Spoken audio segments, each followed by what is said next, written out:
Bonjour, nous voici dans un nouvel épisode de F1.4. Aujourd'hui, un épisode un peu hors norme, parce que j'ai le grand plaisir d'accueillir un illustrateur.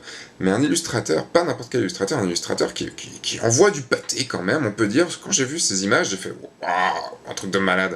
Donc j'ai le plaisir d'accueillir Johan Petitbon, alias Recuya, de Recuya Arts. Pourquoi j'avais envie de laisser un illustrateur parler? C'est parce que quand on prend quelque chose en photo, on prend quelque chose qui existe déjà. On a éduqué notre cerveau pour voir la lumière, pour voir la composition, pour voir tout ça. Alors qu'un illustrateur, il doit tout faire d'une page blanche. Il doit tout créer de lui-même. Donc, je pense qu'un illustrateur est encore mieux placé pour vous décrire comment construire une image, comment la lire, comment jouer avec les couleurs, comment jouer avec les noirs et blancs, comment jouer avec la composition, enfin bref, voilà le sens de lecture, bref, voilà pourquoi je voulais laisser la parole à un illustrateur. Donc je vous laisse en sa compagnie, il décrit une image qu'il a faite pour un jeu de rôle, mais qu'il a enregistré totalement pour F1.4, donc vous pouvez voir tout, il va vous expliquer tout ce qu'il a dans cette photo. Je vous invite aussi à regarder la vidéo bonus que vous pouvez, du coup, vous pouvez cliquer ici, mais je vous invite à cliquer dessus plus à la fin de l'épisode, où il va décrire deux de ses dessins, deux de ses illustrations qui envoient du pâté, qui déboîtent à mort. Je vous laisse en la compagnie de Johan, et je vous souhaite un bon épisode. Je m'appelle Johan Petitbon, je suis illustrateur. Je dessine depuis que je suis grand comme on verra pas sur la caméra parce qu'elle coupe trop, par exemple. J'ai continué à dessiner un petit bout de temps, ensuite j'ai fait des études de dessin. J'ai hésité entre ça, de l'archéologie et de la physique quantique, mais finalement le dessin c'était cool quand même. J'ai fait quelques années à l'école Pivot, où j'étais en dessin animé, où j'ai appris quand même à dessiner comme je sais le faire maintenant. Ensuite je suis parti en études de 3D pour potentiellement travailler dans les jeux vidéo à l'époque, mais finalement je suis revenu à l'illustration. J'ai travaillé dans des boîtes de graphisme. Après, je me suis lancé en tant qu'indépendant. Après, j'ai fait du spectacle vivant pendant quelques années. Et maintenant, je me relance dans l'illustration. J'aimerais bien arriver à un dessin qui soit assez détaillé pour qu'on voit ce qui se passe, mais assez libre pour laisser de la place à l'imagination. Aujourd'hui, on est là pour Enfin, on n'est pas forcément là pour parler de tout ton travail, on est là pour parler, en fait, pour montrer, en fait, le lien entre le dessin et la photo. Parce que oui, c'est une émission sur la c'est une émission sur la photo et non pas sur le dessin. Ce qui me plaisait dans ton travail, c'est tout le travail de lumière, de composition. Tu nous as fait une image spéciale pour l'épisode, on va y arriver. Du coup, on va pouvoir la décrire aujourd'hui. Est-ce que tu peux juste donner le background un petit peu de cette image? Donc c'est une image pour un jeu de rôle, pour l'ouverture de leur session d'animation de printemps là. Déjà donné le thème de l'aventure qu'ils vont vivre, donc ça se passe dans le désert. Donc j'avais déjà un thème qui était imposé, et les codes couleurs des personnages, des choses comme ça, où je savais qu'il j'avais besoin de blanc, de turquoise, d'être dans le désert, et le thème c'est, ils affrontent un gros monstre, mais les personnages, les joueurs ne savent pas ce que c'est, du coup l'avoir caché. Un format carré avec le titre et le numéro de l'acte qui sont placés au même endroit, donc des contraintes au niveau de la composition de l'image, d'avoir gardé une lisibilité en dessous du texte. Je pouvais pas charger une image à cet endroit-là. Je travaille sur Painter 13 là, qui est un logiciel du coup de peinture, reproduction d'outils de peinture. Voilà, l'image elle est là, pour le moment sur fond gris. Je garde donc les deux petits carrés roses qui sont les positions du texte qui sont là, et le quadrillage qui est ici, le découpage entier de l'image, que j'aime bien avoir pour commencer mes compositions, quoi. Donc après, je commence à travailler assez à l'arrache. Je définis les formes principales, et je définis la composition, les différentes masses de couleurs, comme on pouvait le voir là. Donc je place les personnages. Le monstre qu'ils ont à combattre, du coup, est hors champ, évidemment, vu qu'il doit être masqué. C'est pour ça que je vais les placer comme ça, en gros, face caméra, quoi. Ils sont vraiment dans l'ombre du monstre, donc ça me permet deux trucs. Ça me permet, de garder une zone qui est assez peu définie sous le texte, sinon on va être emmerdé pour la lecture.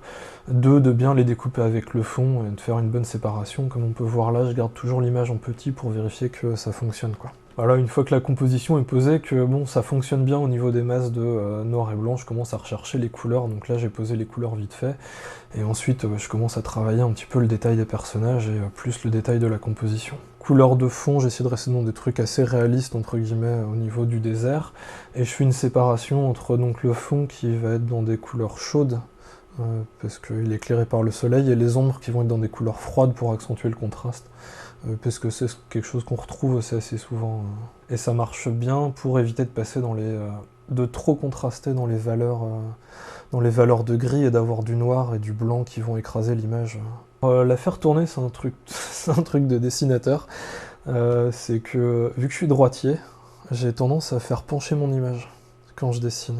On peut remarquer un dessinateur droitier d'un dessinateur gaucher, c'est qu'on va avoir tendance à avoir une image qui est bancale et qui penche d'un côté ou de l'autre. Faire pivoter l'image comme ça ou la regarder de loin, ça permet de prendre du recul dessus et de voir quand ça part en vrille en fait. Sinon on se retrouve vite avec un personnage qui se pète la gueule, un visage qui est comme ça, avec des trucs dans le genre, donc je le fais assez régulièrement quand je travaille. Je la fais tourner, je passe la moitié du temps à travailler sur l'image dans un sens, je la retourne, je travaille dans l'autre sens. J'ai commencé à travailler voilà, avec donc en masse, comme on voyait au début, donc par grosse masse de noir et blanc, quoi, de grosse masse de gris pour vraiment définir les masses et les formes. Ce qui est important, c'est que les formes, globalement, elles marchent bien en petit, quoi. Tu vois que le contour des personnages fonctionne bien. Si le contour des personnages fonctionne déjà au niveau de la forme, de la dynamique de l'image, ça va fonctionner assez bien. Après, une fois que j'ai ça, je réduis vachement le trait et je travaille principalement ensuite par masse de couleurs. Ça laisse un peu plus d'aléatoire dans le dessin qu'avoir un truc bien propre, bien travaillé au trait où je viens bidouiller un peu au pif avec le pinceau, je viens suivre ce qui se passe et après je viens retravailler dessus en disant bon bah là c'est la forme elle est à peu près cool, je garde ça. C'est une autre technique de dessin, je travaillais beaucoup comme ça déjà quand je faisais mes études avec des fois en laissant un peu le crayon voyager tout seul et voire des fois on obtient des formes qui sont intéressantes. Par là, ce que j'essaie d'avoir, c'est, globalement, les personnages, ils vont avoir une forme comme ça. Et après, dedans, je vais retravailler très rapidement. Toi, différentes masses, il y a des capes, il y a des bouts d'armure, il y a des trucs. Je les mets dans des valeurs, des couleurs plutôt chaudes, parce que, ils sont dans le fond, du coup, voilà. Ça les sépare bien du reste, ça rajoute une dimension supplémentaire, parce que vu que c'est une expédition, ils sont censés être plusieurs, mais il n'y a pas besoin non plus d'avoir un niveau de détail extrêmement important, là il fonctionne quoi. J'aime bien dupliquer mes calques pour tester des trucs, c'est vrai que là il y en a beaucoup qui traînent.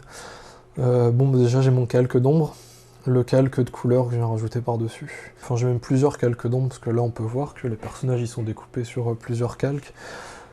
Je viens découper mes calques de couleur, écraser ça pour après travailler directement en couleur, parce qu'il faut pas passer trop de temps sur le noir et blanc non plus, quoi. J'aime bien passer à la couleur au bout d'un moment. Et après, ça m'arrive souvent je duplique un calque pour essayer différents trucs. J'en écrase, j'en reduplique. C'est vrai que vu que je travaille tout seul, c'est pas très ordonné, j'ai pas de nomenclature dessus, je me repère dedans.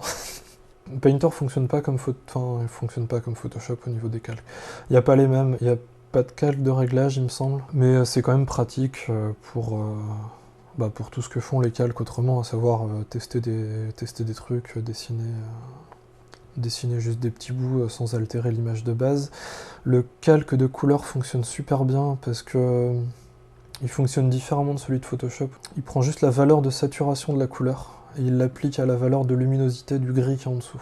Du coup, ça me permet de bosser mes différentes valeurs de luminosité juste avec les gris, et ensuite de venir faire mes couleurs en choisissant juste la saturation de couleur, et j'ai pu régler ma valeur de luminosité derrière assez facilement.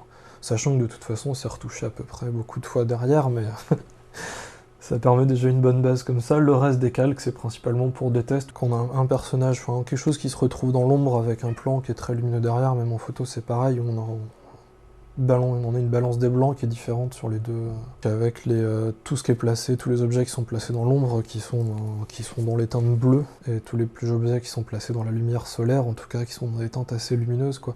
C'est encore plus marqué quand c'est des trucs qui sont très éclairés, comme dans le désert par exemple. Pour bosser ça, j'invente pas, je suis allé aussi chercher de la doc, des photos de désert, des trucs comme ça, pour regarder comment ça fonctionne. Je me fais une petite base de documentation pour voir me donner différentes ambiances de couleurs, des choses comme ça, et puis voir comment ça fonctionne aussi, quoi. Là, j'ai travaillé ça pour donner un aspect relativement réaliste, et puis parce que ça fonctionne bien aussi au niveau des contrastes, justement pour éviter d'aller trop dans les ombres, même s'il faut que les personnages sombres restent dans des valeurs assez sombres quand même, parce qu'ils sont dans l'ombre, et que dans le désert, les ombres sont assez marquées. Surtout avoir une valeur de bleu pour bien les démarquer du fond, en fait. Je voulais qu'on les sente quand même écrasés par l'ombre, qu'on ait une bonne démarcation entre les personnages qui sont dans l'ombre et ce qui se passe derrière pour qu'on sente qu'ils sont sous quelque chose, quoi, ou qu'ils sont dans l'ombre de quelque chose. Éviter de traiter les ombres avec du noir, c'est éviter de le noir c'est une couleur qui est vachement... Enfin, c'est une couleur. on va l'appeler comme ça, qui est très brute, qui est vachement forte quand même, qui marque énormément une image. Donc déjà, c'est à utiliser vraiment avec parcimonie. Le seul endroit où j'ai du noir sur l'image, c'est là, et c'est pour rebosser un peu le personnage, quoi. À ce moment-là, le noir, il est vraiment hyper marqué par rapport au reste. Il n'y a pas besoin d'avoir du noir pour avoir des ombres qui fonctionnent. Et ça a même tendance à tuer un peu les images parce que ça les alourdit vachement en fait, trop de noir. Ça peut être utile dans certains endroits pour venir vraiment démarquer certaines petites zones. On va avoir des couleurs très sombres, par exemple sur un personnage, c'est si je viens insérer le point, le seul endroit où on a des couleurs sombres, c'est dans les jointures en fait. Le reste des ombres, même si là j'ai un contraste qui est assez fort, tu vois, on n'a pas de noir, quoi. Le seul noir, il est vraiment entre les doigts, quoi. Là, on a une ombre on a un contraste qui fonctionne bien. On sait que là, c'est dans l'ombre, et pourtant, les valeurs de gris sont pas très différentes entre les deux. Une fois les valeurs de lumière, c'est juste que là, on a une couleur qui est assez saturée, et là, on a un truc qui tire vers le gris, en fait. Si j'étais venu faire des ombres, comme je faisais au début, en fait, hein, avec du noir, parce que c'est dans l'ombre, à ce niveau-là, j'aurais ramené l'arrière-plan au premier plan et du coup ça écrase l'image. Tu peux remarquer souvent d'ailleurs dans la journée, c'est une règle de base qui marche souvent, quoi. Les trucs les plus contrastés sont au premier plan et plus on avance vers l'horizon, plus les trucs vont être clairs et vont se fondre dans le fond. C'est une règle de base, on peut jouer avec. Après, quand on vient jouer avec, ça, vu que ça perturbe l'image, si c'est fait de manière consciente, ça peut amener des effets ou rigolo, ou pour raconter quelque chose, ou ça peut être utilisé, si c'est utilisé consciemment, ça peut apporter quelque chose. Si c'est utilisé inconsciemment, en général, c'est là qu'on se croûte et ça fait quelque chose de bizarre. Au niveau des masses de couleurs sur cette image-là, avoir du sombre dans le fond et du clair en haut, bon, ça c'est que pareil, de toute façon, tout ce qui est sombre, c'est des couleurs, enfin, c'est un truc qui est plus lourd. Du coup, un truc sombre dans le fond, en bas de l'image, ça la pose. C'est une image qui est assez stable. Si tu viens inverser les couleurs, avoir un ciel qui est plus sombre que le sol, en fait, du coup, ça déséquilibre l'image. Ça donne un truc qui est un peu casse-gueule, parce que le plus lourd est sur le dessus, du coup, tu crées un sentiment d'oppression. Tu peux faire des trucs très jolis, par exemple, ça fait des trucs magnifiques quand t'as par temps d'orage, que t'as des nuages sombres dans le fond, avec le soleil derrière toi qui vient taper juste sur les trucs, ça fait des trucs super classe, mais c'est bizarre quand on le regarde aussi. Après, il y a des histoires de sens de lecture qui fonctionnent dans une image, qui fonctionnent pareil dans le cinéma, qui fonctionnent pareil dans la photo, qui fonctionnent pareil, j'en parlais avec un metteur en scène de théâtre. Je viens placer mes personnages sur la droite de l'image, du coup je viens les placer à la fin du sens de lecture en fait. Bon, t'as dû parler, t'as le passé, t'as l'avenir, bon bah voilà, ils ont un futur qui est bouché devant eux, du coup le fait qu'ils aient moins d'espace dans le futur que dans le présent, on sait pas ce qui se passe, enfin, c'est que ça crée une sensation de blocage, quoi. Tu peux faire, c'est plus des techniques de cinéma, mais tu sais, le fait avoir un personnage qui démarre ici et qui remonte une pente dans ce sens-là, il galère. Que s'il la descend, c'est peinard parce qu'il va dans le sens de lecture, que dans le sens contraire, il remonte à contre-courant du sens de lecture. C'est des choses pour montrer, ça dépend de ce que tu veux montrer en fait. Vu que ça induit une sensation de difficulté, là ils vont regarder à l'extérieur de l'image parce qu'ils savent pas ce qu'ils ont. Je voulais laisser un peu de place au décor quand même, donc t'as plusieurs manières de faire la sensation d'oppression, mais là faut que je laisse du décor pour montrer qu'ils sont dans l'ombre du monstre en question. Là, je les place, c'est vrai que je me montre pas trop, je les place sur les points de force de la composition, là c'est assez simple, quoi.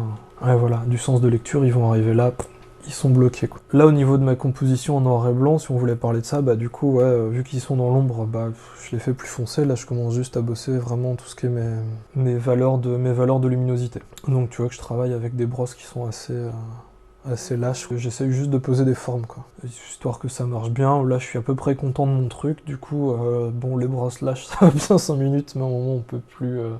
c'est un peu dur d'avancer, donc je crois que je vais commencer à effacer un peu ça. Je travaille un peu le fond aussi, histoire d'avoir de bosser mes valeurs de gris dans le décor. Là, je commence à travailler un peu les personnages et la forme vraiment vaguement générale.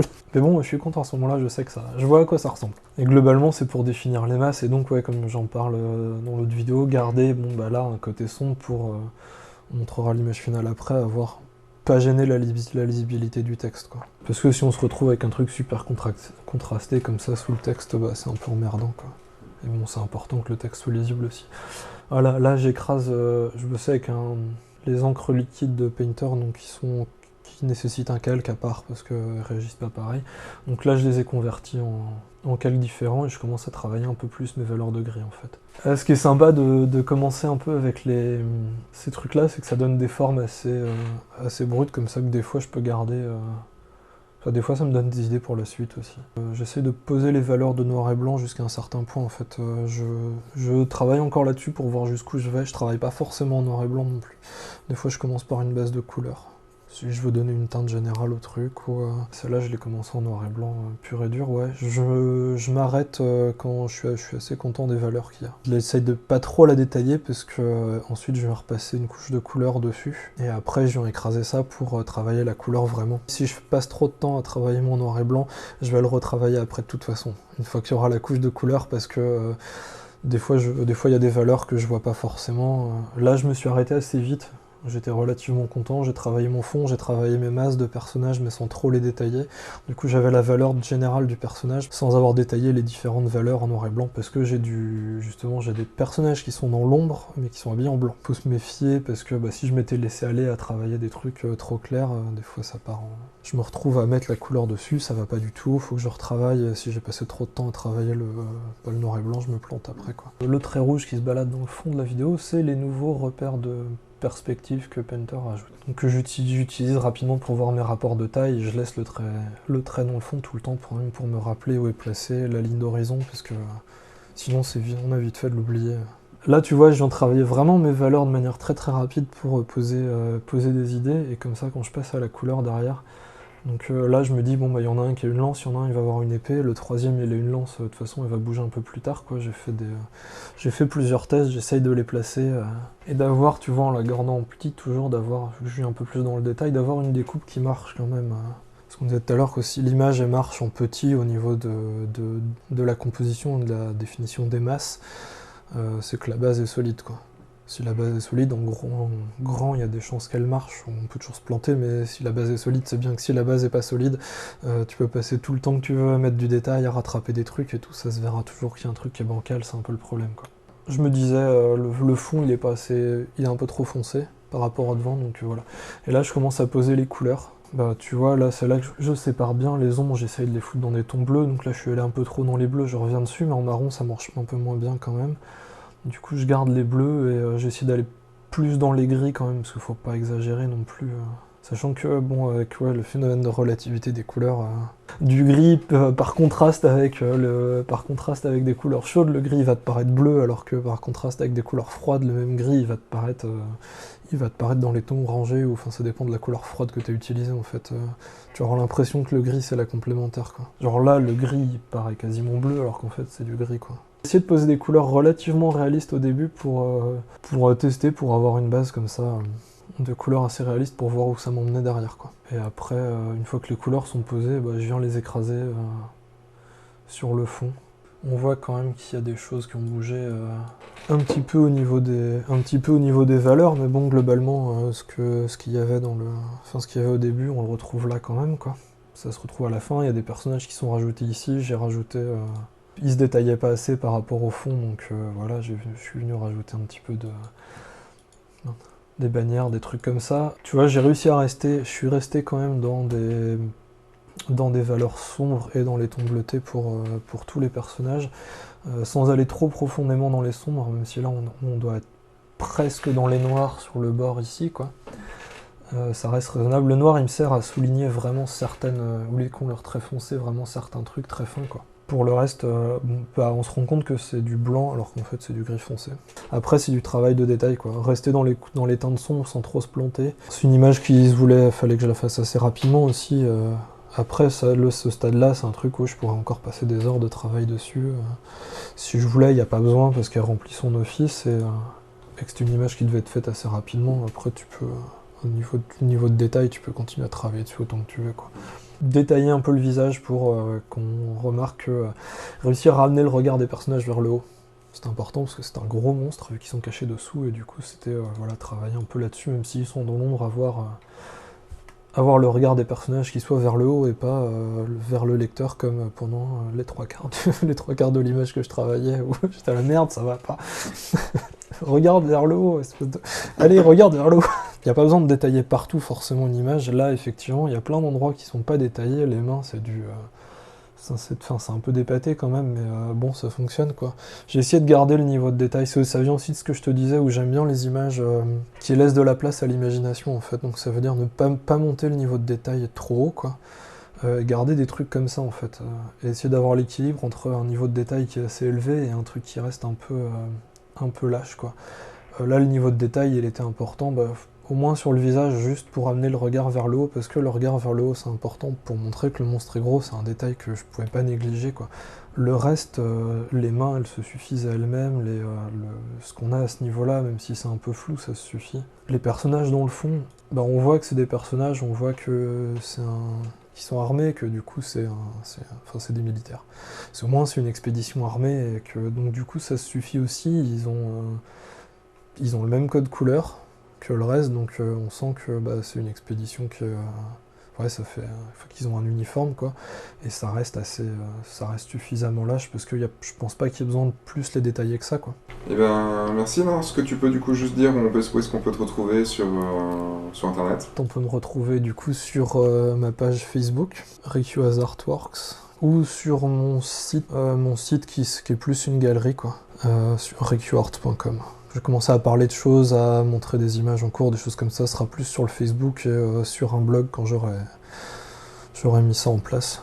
Eh ben merci beaucoup. Je te remercie, surtout. Et puis à bientôt. Ouais. Voilà, j'espère que cet épisode vous aura plu. Je vous invite à cliquer donc ici pour vous abonner, mais également ici pour aller voir l'épisode bonus sur Yoann qui analyse 2 de ces images. Likez cet épisode, partagez-le. Rendez-vous sur la page F14. Je vous souhaite une bonne semaine. Entre-temps, sortez, faites des photos. Et à la semaine prochaine. Au revoir.